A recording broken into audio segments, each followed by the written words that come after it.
Moyang saya selalu pesan, tanah dan hutan ni bukan milik kita. Ia hanya dipinjamkan daripada cucu cicit dan menjadi amanah untuk kita jaga. Saya pegang kata-kata itu sampai hari ini dan suatu hari nanti saya juga akan sampaikan kepada anak-anak saya.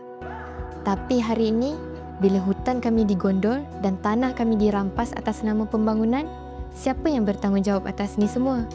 Kerajaan dan syarikat patut melindungi dan menghormati hak asasi manusia. Tapi, sejauh mana mereka bertindak untuk itu? Setiap tahun, ratusan aduan hak asasi manusia dilaporkan. Tahun 2023 sahaja, Suhakam menerima 649 aduan dan 523 daripadanya disahkan sebagai pelanggaran hak asasi. Persoalannya, bagaimana kerajaan dan syarikat boleh memastikan perkara ini tidak berulang? Kita mempunyai undang-undang antarabangsa yang mengiktiraf hak asasi manusia. Pada tahun 2011, Pertubuhan Bangsa-Bangsa Bersatu memperkenalkan United Nations Guiding Principles on Business and Human Rights, UNGP.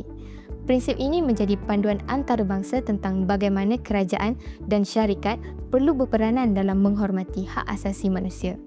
UNGP berpaksikan 3 pilar utama: tanggungjawab negara untuk melindungi, tanggungjawab syarikat untuk menghormati dan akses kepada remedi. Kini, dengan adanya pengiktirafan undang-undang antarabangsa ini dalam sistem perundangan domestik, kerajaan Malaysia telah membangunkan National Action Plan on Business and Human Rights, NABHR, untuk menterjemahkan prinsip-prinsip UNGP dalam konteks tempatan dan memastikan hak asasi manusia dihormati dalam setiap aktiviti perniagaan di Malaysia. National Action Plan on Business and Human Rights, NABHR, diperkenalkan pada bulan Ogos 2025, berfungsi sebagai panduan dasar dan tindakan bagi memastikan semua perniagaan di Malaysia menghormati hak asasi manusia dalam setiap operasi dan rantaian bekalan.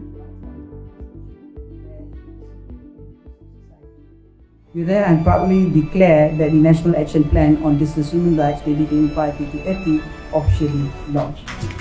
So NABHR, which is the National Action Plan for Business and Human Rights, is currently one of the stronger framework that gives a set of language of duty to the state and to businesses in regards to their activities aligning and in compliance with human rights standards and especially Indigenous people's rights. It is a very good first initial effort to list out what businesses and state and especially a lot of the power holders, their duty and their responsibility to vulnerable groups like Indigenous peoples and even their duty towards environmental justice.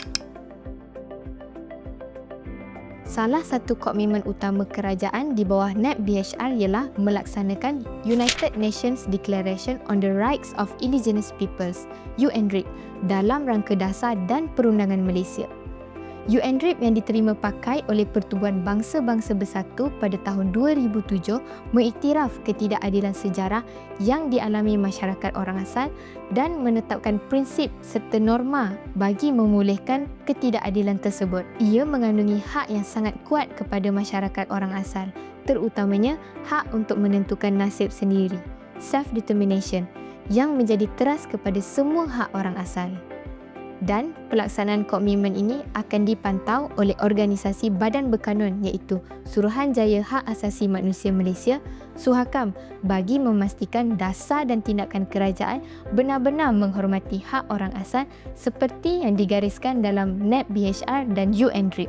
As the National Human Rights Institution, Suhakam would like all parties, especially the private sector, to look at the National Action Plan and implement all projects with the involvement of the communities, especially Indigenous people, according to the human rights standards in all the projects that they intend to carry out. If you show positively to your shareholders or whether to the community that you are working with that you are complying with the human rights principles, it might also be a better working relationship in the future, as well as you will not have to be involved with the extra cost of when things go to court, which could take years. And also, it will be better to be preventive and show that you are proactive in terms of human rights and the environment for the perception, public perception. So when we say this, things that have been written in our laws, in the action plan, whether from 2025 to 2030, how does it carry through and how is it monitored so that there is no adverse impacts? There must be impact assessments, and the monitoring and evaluation is done together with people from the indigenous communities. Therefore, when we have situations where there is things that have gone against the human rights or the UN Declaration on the Rights of Indigenous Peoples, then there are ways to repair, remedy, and provide meaningful access to justice to the communities affected. It doesn't matter where in Malaysia, and is monitored throughout the years.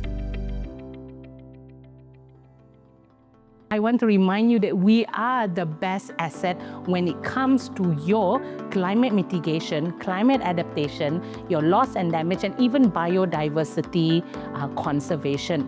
So the indigenous peoples have always been there in our territories of life, and we prove it through our routine, through our customary governance and so on. Untuk menghadapi krisis iklim dan pemuliharaan biodiversiti, kerajaan dan syarikat mesti melihat dan mengiktiraf kami sebagai pemegang hak, penjaga bumi dan rakan utama penyelesaian, bukan halangan.